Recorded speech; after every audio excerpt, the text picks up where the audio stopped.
बिस्मिल्लाहिर्रहमानिर्रहीम, अस्सलाम वालेकुम। मैं असदुल्ला खान हूँ। मेरी समझ से बाहर है कि हम किस मुल्क में रहते हैं जहाँ पर हम एक तरफ तो कानून की हुक्मरानी का राग अलापते हैं। हम कहते हैं कि अमीर और गरीब के लिए कानून एक होना चाहिए, कानून को एक आंख से देखना चाहिए, सबके लिए एक जैसा कानून होना चाहिए। और फिर कानून नहीं होता तो हम कहते हैं कि जी हमारे मुल्क में तो कानून नहीं है। जब कानून बन जाते हैं और उसका कोई इस्तेमाल करता है तो उस पर तनकीद शुरू हो जाती है। तनकीद ही क्या बल्कि जवाब में मुज़ाहमत शुरू हो जाती है। अगर जैसे कल मैंने वो एक साबिर महमूद हाशमी नामी एक शख्स के बारे में वो एक झूठे इल्ज़ामात लगा रहे हैं, एक प्रोपेगेंडा मुहिम का हिस्सा हैं, झूठे ट्रेंड बना रहे हैं, ये खबरें ऐसी फैला रहे हैं। कल मैंने उसका हवाला भी दिया था अपनी वीडियो में। लेकिन जब कानून हरकत में आता है, मुकदमा दर्ज होता है, उनको गिरफ्तार किया जाता है, तो हमारे पॉलिटिकल पार्टी के बड़े बड़े लीडर सामने आ जाते हैं और कहते हैं कि जी ये अगवा किया गया है।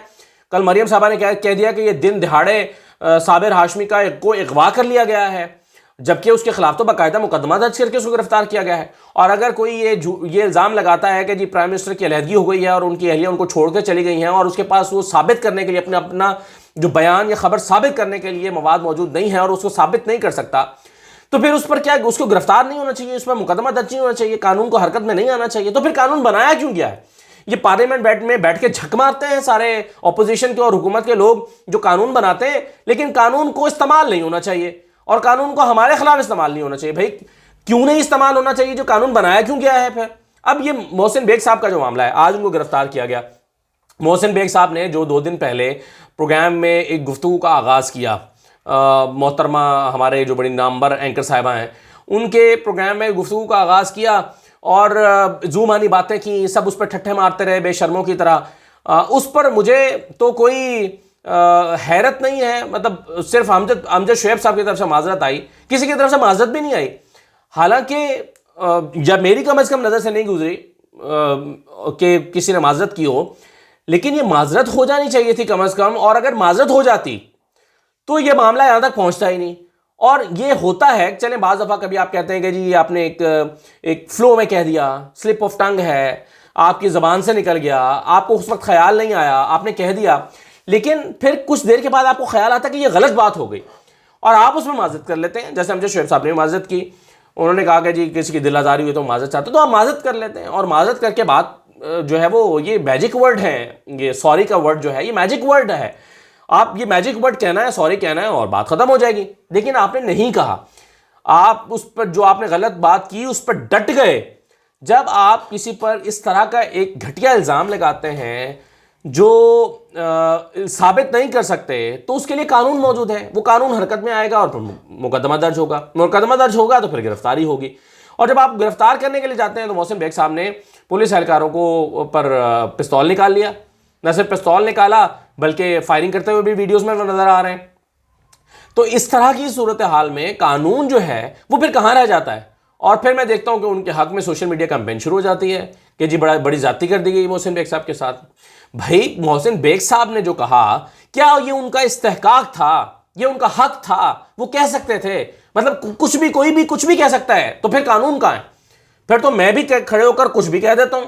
मतलब मैं पाकिस्तान की जो लीडरशिप है, मैं मरियम और सफदर के बारे में कुछ कह दूं, मैं जो है वो शहबाज शरीफ और उनकी अहलिया के बारे में कुछ कह दूं, मैं खुदा न खास्ता उनकी बेटियों के बारे में कुछ कह दूं, तो फिर कानून कहाँ गया? आप फिर कुछ भी कह सकते हैं। तो ये जो कुछ कहा गया उस दिन शो में मोहसिन बेग साहब की तरफ से और बाकी लोगों की तरफ से, मतलब इससे ज्यादा बेहुदा बात कोई हो सकती है? इससे ज्यादा घटिया बात क्या हो सकती है? मिसाल के तौर पर जो रेफर किया गया या कहा गया और फिर उसमें माजरत भी नहीं की गई। और जब आप उस पर मुकदमा दर्ज करते हैं, गिरफ्तारी के लिए जाते हैं, तो फिर आप उस पर मुज़ाहमत करते हैं, मुज़ाहमत करके फिर आप पिस्तौल निकाल लेते हैं। तो ये अजीब व गरीब सी सूरत हाल है। मेरी समझ से बाहर है कि कानून की हुक्मरानी का हम ही भाषण देते हैं, हम ही मीडिया वाले भाषण देते हैं। और फवाद चौधरी साहब ठीक कहते हैं कि पाकिस्तान में अगर किसी ने किसी को सू करना होता है तो वो, या किसी को किसी डेफेमेशन करनी होती है तो पाकिस्तान में करता नहीं है। अब एक नया चलन निकला है कि वो लंदन जाके करता है, क्योंकि उसको पता है कि वहां के लॉज मजबूत हैं, वहां रेहाम खान पर जुर्माना हो जाएगा, वहां अगर आप जुल्फिकार बुखारी के खिलाफ कुछ कहेंगे तो आपको साबित करना पड़ेगा, वरना भुगतना पड़ेगा, माजरत चलानी पड़ेगी। लेकिन पाकिस्तान में इसका कोई तस्वुर ही नहीं है, इसलिए यहाँ पर लोग डेफेमेशन जो है वो फाइल ही नहीं करते। तो इसका मतलब है कि कानून के ऊपर एतमाद ही नहीं रहा। कानून के ऊपर। तो जब कानून के ऊपर एतमाद या कानून की हुक्मरानी के लिए कोशिशें की जाती हैं, को मुकदमा बाकायदा गिरफ्तार करके उसको किसी शख्स को गिरफ्तार किया जाता है, तो शोर शराबा होने लगता है। तो भाई कानून की किताब फाड़ कर फेंक देना, फिर कानून को होना ही नहीं चाहिए। आप सोचिए कि पुलिस एहलकारों पर आप सही भी हैं, आप हक में भी हों, लेकिन पुलिस एहलकारों पर आप पिस्तौल तान लें, ये मतलब समझ से बाहर है, ये क्या हुआ है। और ऐसी ही सूरत हाल में फिर मुख्तलिफ लोग उनको डिफेंड करने के लिए भी आ जाएं। जहां मुख्तलिफ लोग उनको डिफेंड कर रहे हैं, वहां पर मैं देख रहा हूँ कि वो एंकर साहिबा जिन्होंने ये शरारत की थी, बुनियादी तौर पर शरारत मैं इसलिए कहूँगा कि प्रोग्राम में जो कुछ हुआ, मैं पहले भी उस दिन अपनी वीडियो में मैंने कहा था कि प्रोग्राम में जो कुछ हुआ उसको कोई इम्पैक्ट नहीं आया था। प्रोग्राम शायद वो मुख्तलिफ जगहों पर चूँकि बात हुई थी तो इसलिए उसका कोई इम्पैक्ट नहीं आया और वो बात जो है वो आई गई हो गई। लेकिन उससे मखसूस ज़ुमानी जुमले निकाले गए, मखसूस क्लिप के जुमले काट के एक क्लिप बनाया गया और एक ट्वीट कर दी गई, और ट्वीट में तासुर यह दिया गया कि ये सब इस बात पर मुत्तफिक हैं कि मुराद सईद के हवाले से जो कुछ कहा गया वो बिल्कुल दुरुस्त बात है।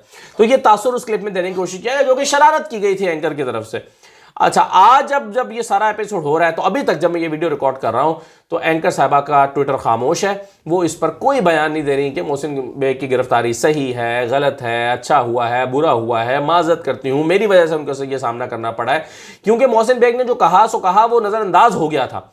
लेकिन मोहसिन बेग को फंसाने वाली वो ट्वीट है जो खास मखसूस जुमले निकालकर जोड़कर एक क्लिप बनाकर चलाई गई, वो ट्वीट है जो मोहसिन बेग को आज उनकी सलाखों के पीछे होने का बायस बनी है, और इस वक्त वो हवालात में है और सलाखों के पीछे खड़े हुए हैं। तो ये वो ट्वीट है जो इसकी जिम्मेदार है, और मोहसिन बेग साहब जो हैं वो उनकी मुज़ाहमत है जो वो इसकी जिम्मेदार हैं। तो मेरे लिए बड़ी, और ये जो आर्गूमेंट है ये भी मेरी समझ से बाहर है। आर्गूमेंट ये दिया जा रहा है कि जी मोहसिन बेग के खिलाफ हुकूमत वो हथकंडे इस्तेमाल कर रही है, ये मोहसिन बेग तो इमरान खान के बहुत करीब रहे हैं, और ये मोहसिन बेग तो इमरान खान के इतना करीब थे कि उनके तकरीरें लिखा करते थे, उनके जहाज़ में सफ़र किया करते थे, उनकी तस्वीरें पुरानी निकाल के शेयर की जा रही हैं सोशल मीडिया पर। भैया अगर कोई शख्स करीब रहा है तो इसका क्या मतलब है कि उसके पास लाइसेंस है, वो कुछ भी कहे, कुछ भी करे और वो उसको साबित ना कर सके? वो कुछ भी कह सकता है क्या? ये उसके पास लाइसेंस है करीब होने का? या अगर कोई करीब रहा है और आज वो कुछ भी करता फिर रहा है तो उसके खिलाफ कार्रवाई नहीं होनी चाहिए? मतलब ये तो अजीब व गरीब सा लॉजिक है ना, अजीब व गरीब सी बात है कि चूंकि वो करीब रहे हैं, स्पीच राइटर रहे हैं, तो आज जो है वो आप उनको, और जी ये नया पाकिस्तान के फ्रंट लाइन सिपाहियों में से थे और आज इनको गिरफ्तार किया जा रहा है। तो ये आर्गूमेंट मेरी समझ से तो बाहर है जो दिया जा रहा है। तो मैं बहरहाल इस सारे एपिसोड को बड़े अफसोसनाक अंदाज में देखता हूँ कि एक मोहसिन बेग साहब जो हैं उनको उन्होंने एक तो गलत बात कही, पहली गलती ये हुई, दूसरी गलती माजरत नहीं की, और तीसरी गलती जब उनको गिरफ्तार करने के लिए आए तो उन्होंने पिस्तौल तान ली और मुज़ाहमत की। तो ये मेरा ख्याल है कि तीनों जो है वो संगीन नौयत की चीज़ें हैं, और आज भी अगर वो मेरा ख्याल है कि माजरत कर लें, गैर मशरूत मुआफ़ी मांग लें, तो मामला रफ़ा दफ़ा हो सकता है। मसला शायद हमारी अनाओं का है और मसला शायद जो है वो हमें हमारे पीछे हटने का है। लेकिन बहरहाल ये एक ऐसा मोमेंट है जहाँ पर कुछ चीज़ें डिफ़ाइन होनी चाहिए। हमारे पास रोज़ाना मसालेदार स्टोरीज़ होती हैं, मैं आपको बता नहीं सकता, इतनी रोज़ाना स्टोरीज़ होती हैं जो हम नहीं देते ऑपोजिशन के हवाले से, क्योंकि हमारे पास सबूत नहीं होते, हम साबित नहीं कर पा रहे होते। हम वही खबर दे रहे होते हैं जो जिसके हमारे पास सबूत होते हैं, जिसके हमारे पास एविडेंस होता है, लेकिन हम नहीं देते, हम रोक लेते हैं। वरना हम रोज़ाना ऐसे मसालेदार आपको खबरें दें कि आपका भी मन खुश रहे, दिल खुश रहे कि वाह क्या बात है, ज़बरदस्त हो गया। तो ऐसी खबरें होती हैं, लेकिन हम बहुत सारी खबरें रोक लेते हैं क्योंकि हम उसको शायद साबित नहीं कर पा रहे होते। तो कहीं तो आज अखलाकियात तय करनी पड़ेंगी बैठ के, कहीं तो इसका कोई पैमाना बनाना पड़ेगा, कहीं पर तो कुछ चीज़ें तय करनी पड़ेंगी, वरना तो हम टीवी पर बैठ के कहेंगे कि कानून की हुक्मरानी नहीं है, अमीर और गरीब के लिए कानून फ़र्क है, और बड़े जो है वो दर्दनाक म्यूज़िक लगा के और बड़े पैकेजेस बना के चलाया करेंगे। लेकिन जब हमारे अपने ऊपर बात आएगी तो हम जो मुँह में आएगा बोलेंगे। तो हम क्या मुकद्दस गाय हैं क्या? हम कुछ भी कह सकते हैं क्या? तो ये मेरा ख्याल है अपने अपने गिरबान में झांकने की ज़रूरत है। इजाज़त दीजिए, अल्लाह हाफ़िज़।